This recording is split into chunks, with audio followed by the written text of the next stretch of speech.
예, 오늘 말씀의 제목은 은사에 대한 바른 이해, 이렇게 제가 말씀의 제목을 정했는데요. 그 이유는 함께 읽었던 우리 성경 가운데 은사에 대한 문제가 나오고 있기 때문에 그렇습니다. 요한계시록 어떻게 이해할 것인가? 바른 요한계시록의 이해만큼이나 중요한 것이 은사에 대한 바른 이해가 아닌가, 저는 그렇게 생각합니다. 왜냐하면 우리 한국의 80년대, 90년대, 아니 지금까지 교회의 크고 작은 분란의 그 중심에는 언제나 어떤 문제가 있었느냐? 바로 잘못된 은사에 대한 바르지 못한 이해 때문에 벌어졌던 일들이 많았더라라고 하는 것입니다. 잭 리더가 쓴 놀라운 예언의 은사라는 책에 보면 이런 내용이 있습니다. 하나님이 저를 예언자로 부르셨어요. 어떤 젊은이가 찾아와 심각하게 말했다. 그걸 어떻게 확신하십니까? 나는 조심스레 물었다. 사람들을 대하거나 교회 그리고 목회 양상을 보면 그들이 부정한 행위와 잘못된 점들이 한눈에 들어옵니다. 단 한눈에 알 수가 있다고요. 그런 능력을 가지고 산다는 것이 어떤가요? 재미있는 일이 많이 일어날 것 같은데. 재미있는 일이라뇨? 오히려 정반대입니다. 제가 다니는 교회의 목사님이나 사람들은 전혀 아무런 감각이 없는 것 같아요. 저의 예언은 모두 하나님이 주시는 말씀임에도 불구하고 오히려 굉장히 기분 나쁘게만 듣더라고요. 도대체 뭐가 어디서부터 어떻게 잘못된 건지 모르겠어요. 그가 예언의 은사를 정말 받았는지 안 받았는지는 확실하게 증명할 수 없지만 그가 정말 예언의 은사를 받은 사람이라면 이렇게 극단적인 행동을 보이지 않을 것이다. 그의 이러한 행동은 오히려 예언의 은사를 완전히 잘못 이해한 데서 나온 결과라고 볼 수 있다. 이러한 오판의 결과로 그의 생활에서는 평화와 기쁨이 사라졌고 분쟁과 불화가 끊이지 않게 된 것이다. 언제나 남의 모자란 점을 꼬집어내어 폭로하는 것은 하나님께로부터 온 은사일 수 없다. 오히려 강박관념에 가깝다. 자신을 제대로 다스리지 못한 데서 온 이러한 증세는 오히려 주위에 있는 사람들에게 상처를 주고 그들을 낙담시키는 결과를 가져온다. 그래서 오늘은 은사에 대해서 세 가지 정도로 크게 좀 함께 나누고자 하는데요. 첫 번째, 은사의 주체가 누구인가라고 하는 것입니다. 먼저 6절을 다시 한번 볼까요? 6절입니다. 처음을 한번 읽어봅니다. 시작. 우리에게 주신 은혜대로 받은 은사가 각각 다르다, 이렇게 되어 있습니다. 여러분, 우리에게 은사를 주시는 분이 계시다고 지금 말씀하고 있죠. 그럼 누가 우리에게 은사를 주십니까? 은사를 주시는 주체가 누구죠? 네, 하나님이라고 하는 거예요. 그런데 여기서 주목할 단어가 있습니다. 하나님께서 우리에게 은사를 주시되 어떻게 주십니까? 은혜대로 주신다 그랬습니다. 이 은혜대로를 다른 말로 얘기한다면 3절에 보면 믿음의 분량대로라고 되어 있습니다. 하나님께서 우리 모두에게 은사를 주시기를 원하시는데 어떻게 주시기를 하신다고요? 은혜대로. 우리 각자의 믿음의 분량대로 다 은사를 주시고자 하신다라고 하는 것입니다. 여러분, 이것은 무슨 얘기입니까? 우리가 아무리 은사를 원하고 사모해도 받을 수도 있고 받지 못할 수도 있다고 하는 거예요. 왜요? 은사의 주체는 내가 아니라 철저하게 하나님이시기 때문인 줄로 믿습니다. 그리고 그 은사도 어떻게 주신다고요? 은혜대로 각자의 믿음의 분량에 따라 주신다는 거예요. 그 예를 들면 어떤 한 분의 성도님이 본인은 방언을 너무너무 하고 싶은 거예요. 그래서 수년 동안 하나님 나에게 방언 주세요, 밤낮으로 부르짖고 간구했습니다. 그런데도 불구하고 이분은 방언의 은사를 받지 못했어요. 왜일까요? 이분의 기도가 부족한 겁니까? 믿음이 약해서 그럴까요? 아닙니다. 하나님은 언제나 우리의 믿음과 삶을 100% 고려하셔서 우리 각자에게 가장 선하고 가장 최고와 최선의 것으로 주시고자 하시는 분이 우리 하나님인 줄로 믿습니다.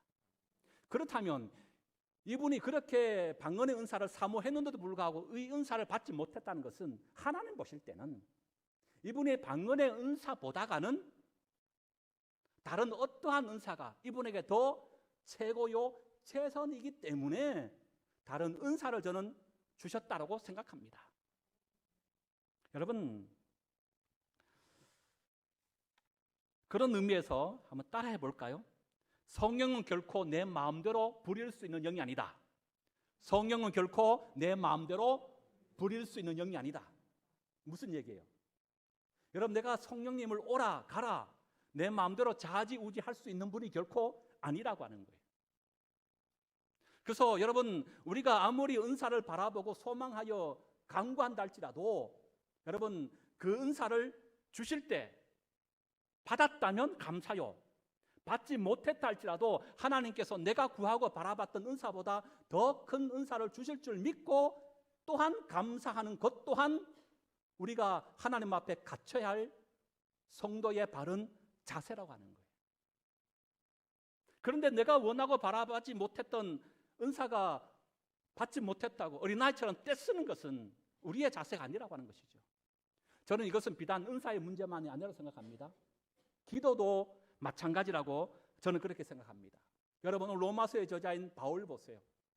그는 육신의 가시, 그것이 안질인지 간질인지 정확하게 알 수는 없지만 그는 육체의 가시를 안고 있다 그랬습니다.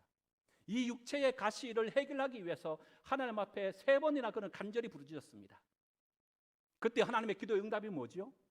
내 은혜가 내게 족하다. 평생 죽기까지 바울은 육체의 가시를 안고 살아가는 그것이 기도의 응답이었고 하나님의 그를 향한 뜻이었습니다. 아마 바울은 처음에 이것을 이해하지 못했을 겁니다. 그러나 그가 사역하면 사역할수록 비로소 하나님께서 왜 나에게 육체의 가시를 계속 주시는 것이 기도의 응답이었고 당신의 뜻인가를 알아가기 시작한 거예요. 왜요? 그가 깨달은 게 뭡니까? 나를 자고하지 않게 하기 위하여 육체의 가시를 주셨구나. 그가 마지막 고백하는 것이 무엇입니까? 약한 그때가 곧 강함이라. 육체의 가시로 인하여 그는 비로소 더욱 하나님을 붙들 수 있게 된 겁니다. 육체의 가시 때문에 십자가 붙들고 믿음의 사명을 힘있게 감당할 수 있게 되었다고요.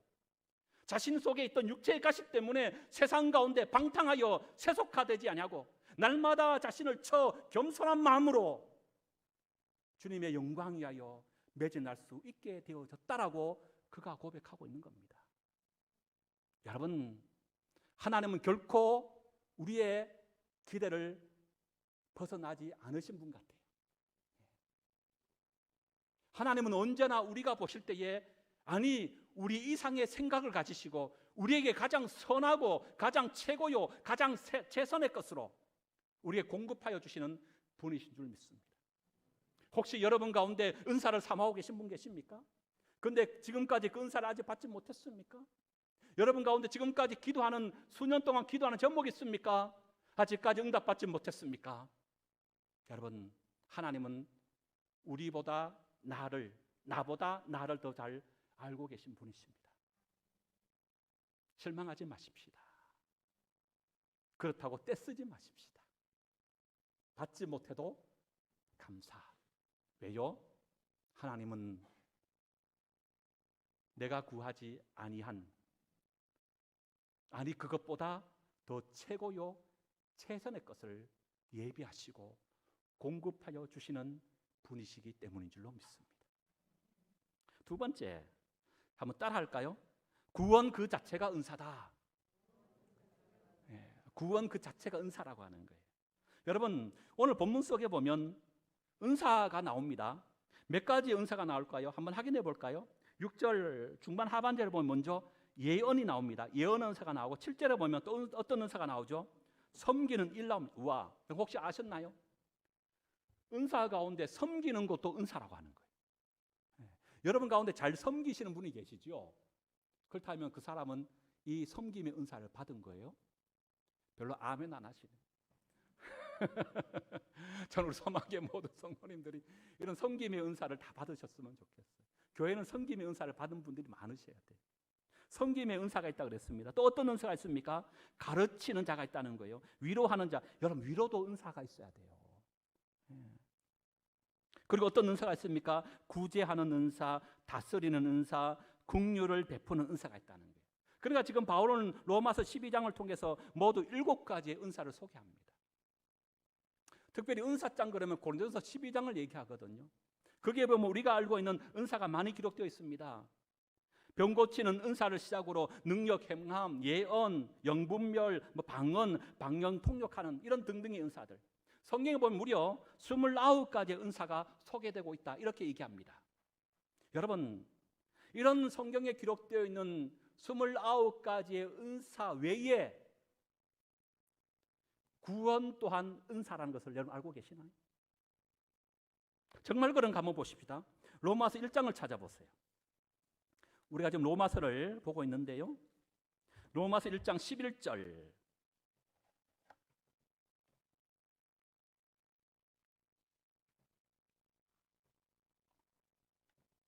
11절 읽어봅니다. 시작. 내가 너희 보기를 간절히 원하는 것은 어떤 신령한 은사를 너희에게 나누어 주어 너희를 견고하게 하려 함이니. 여기 보면 신령한 은사가 나옵니다. 이때의 은사가 오늘 본문에 나와 있는 은사와 동일한 헬라어 단어 카리스마를 사용합니다. 지금 사도 바울은 로마서 11장을 통하여 로마서라고 하는 이 편지를 받는 로마교회 모든 성도들에게 어떤 신령한 은사를 그렇게 나누어 주고 받기를 간절히 소망한다라고 얘기하고 있는 거예요. 그래서 사실 이 11장은 로마서를 기록한 목적이기도 합니다. 왜 이 로마서를 기록하느냐? 모든 사람들이 하나님이 어떤 신령한 은사를 다 받아 누리기를 나는 원하기 때문에 이 로마서를 기록한다는 거예요. 그렇다면 바울이 그렇게 원했고 바라보았던 그 어떤 신령한 은사, 카리스마, 이게 뭘까요? 6장으로 넘어갑니다. 6장 23절을 보세요.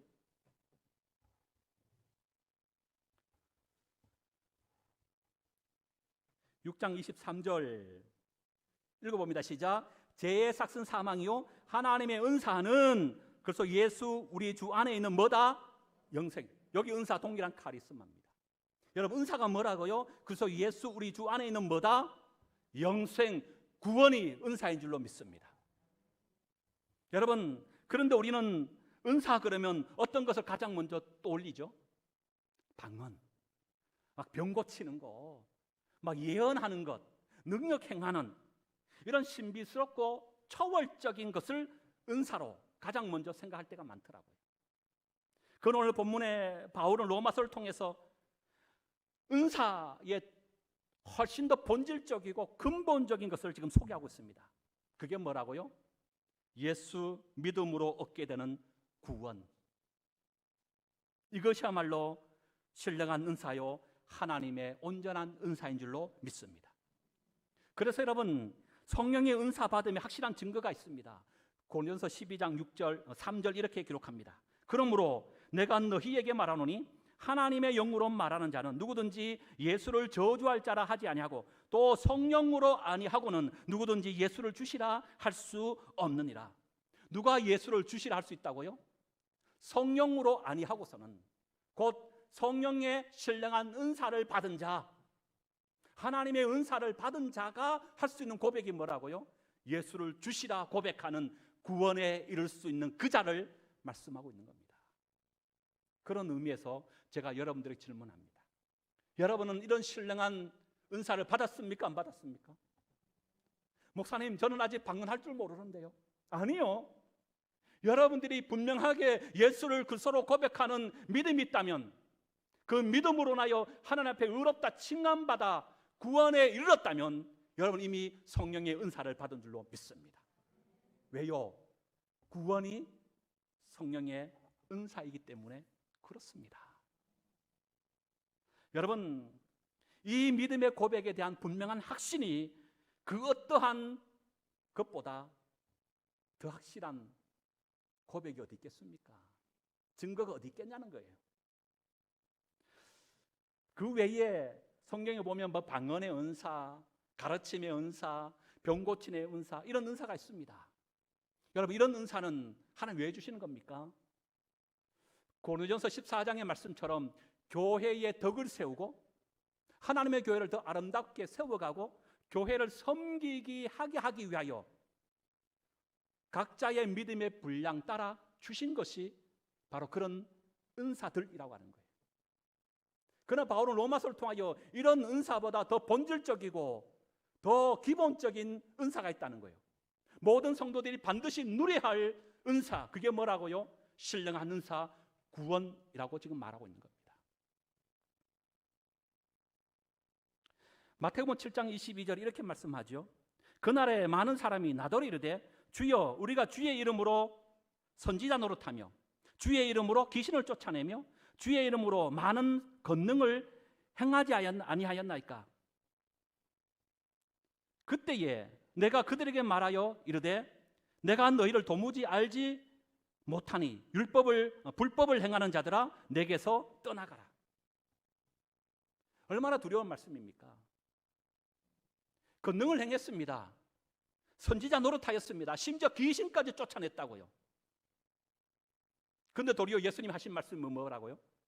불법을 행하는 자들아 내게서 떠나가라는 거예요. 문제가 뭡니까? 아무리 수많은 은사를 받아도 가장 은사 중에 참된 은사, 근본적이고 본질적인 은사인 구원의 은사를 받지 못한다면 나머지 것들은 의미가 없다는 것 아닐까요? 여러분, 이런 은사는 교회만의 전유물이 아닌 것 같습니다.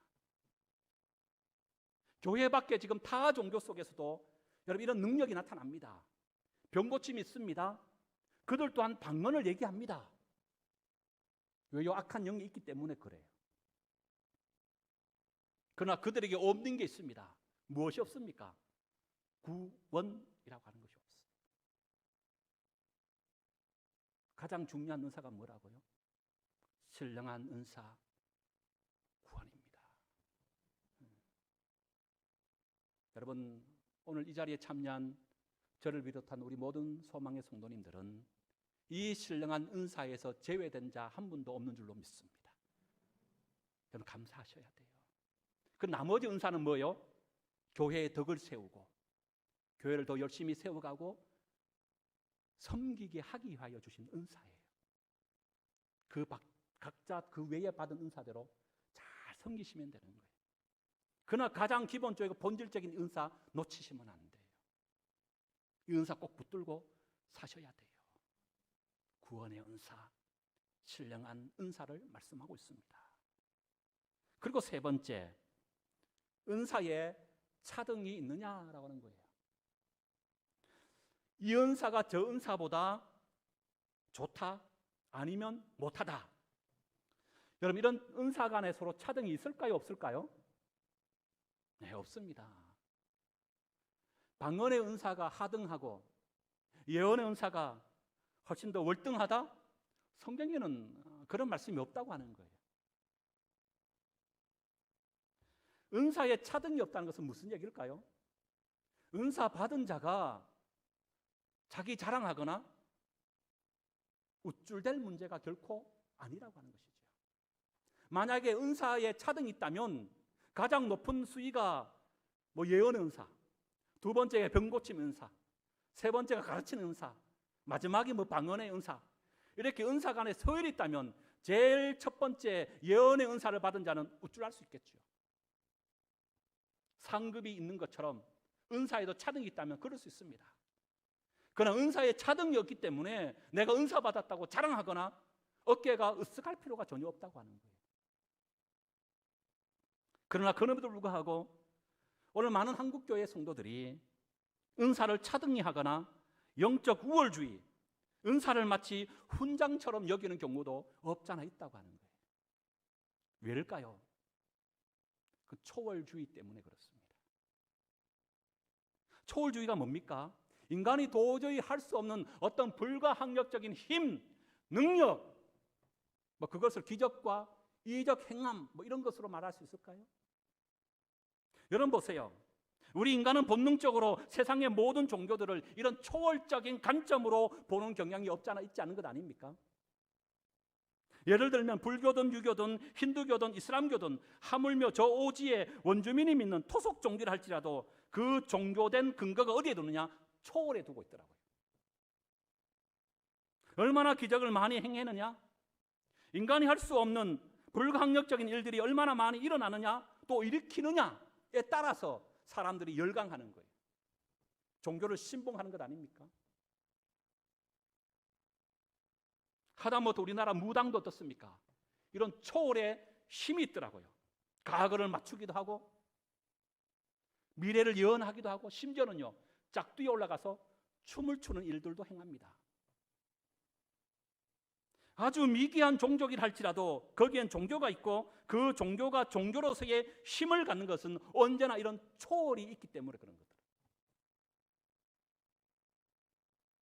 그러나 우리 기독교가 기독교된 근거와 그 정당성은 다른 종교와 같이 초월이 있는 것이 아닙니다. 그럼 어디에 있는 겁니까? 계시에 있는 것입니다. 여러분, 혹시나 오늘 우리가 교회에 오는 목적이 여러분이 초월적인 어떤 신비적인 기적적인 불가항력적으로 내가 할 수 없는 어떤 일들을 해결 받기 위해, 물론 처음에는 그렇게 신앙생활 할 수 있어요. 그러나 신앙의 연조가 10년, 20년 직분을 받으면 받을수록 여전히 어떤 이런 초월적인 근거의 개념으로 신앙생활한다면 번지수를 잘못 찾아오셨습니다. 그걸 원하신다면 차라리 다른 종교 가시는 훨씬 더 빠를 수 있어요. 왜요? 그들은 이런 초월적인 힘과 권능을 악한 영으로 인하여 행하는 경우가 있기 때문에 그래요. 물론 교회 안에서 이런 초월적인 역사가 나타납니다. 부인하는 것이 아닙니다. 그러나 기독교의 근거와 토대와 위치는 초월에 두고 있지 않다고요. 그럼 어디 둔다고요? 계시에 두고 있다고요. 계시가 뭡니까? 하나님 당시 자신이 누구신가를 우리에게 밝히 드러내는, 때로는 말씀으로 가르쳐 주실 때도 있고, 또 어떻게 합니까? 우리 인간이 알 수 있는 다양한 방법으로 말씀하여 주시는, 하나님이 누군가를 알게 하여 주시는 모든 방편들을 우린 그걸 뭐라 그래요? 계시라고 말하고 있습니다. 그래서 여러분,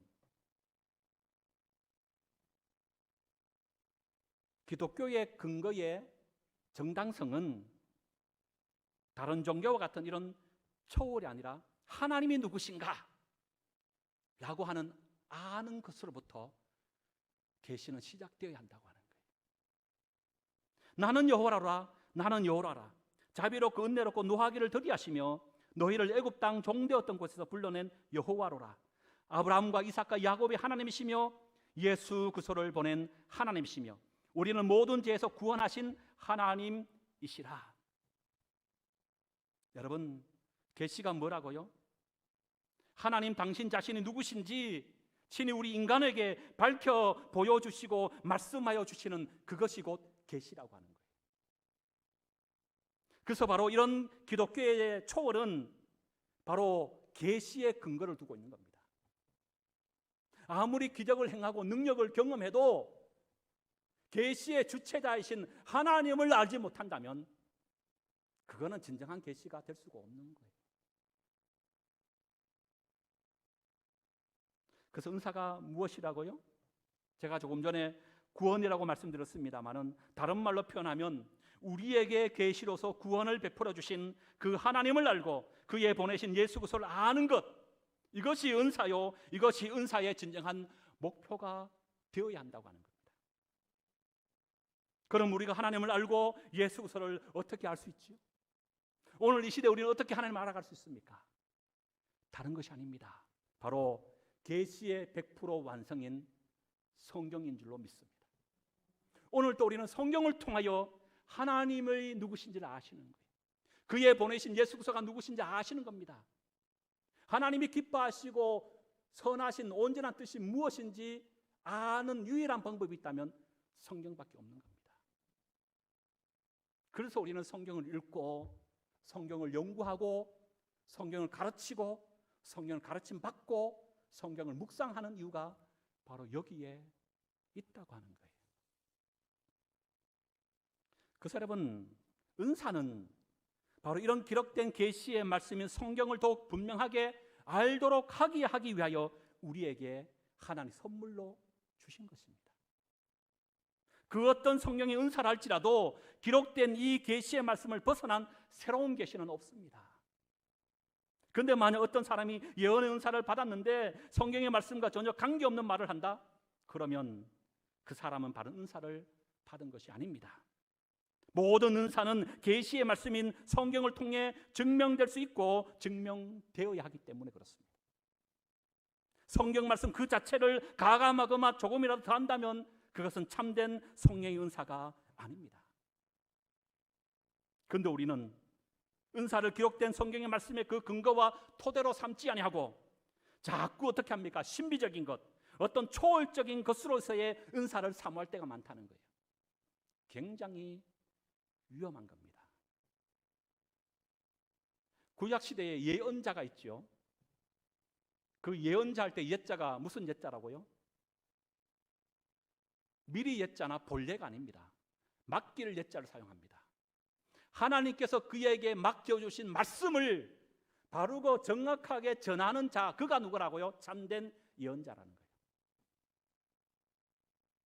반대로 거짓 예언자는요, 하나님께서 그에게 맡겨주신 말씀이 아닌데도 불구하고 하나님의 말씀인 양 전하는 자, 아니면 하나님께서 맡겨주신 말씀인데도 불구하고 그 말씀을 바르고 정확하게 전하지 않고 왜곡되어 삐뚤어지게 전한다면 그 또한 거짓 예언자가 되는 거예요.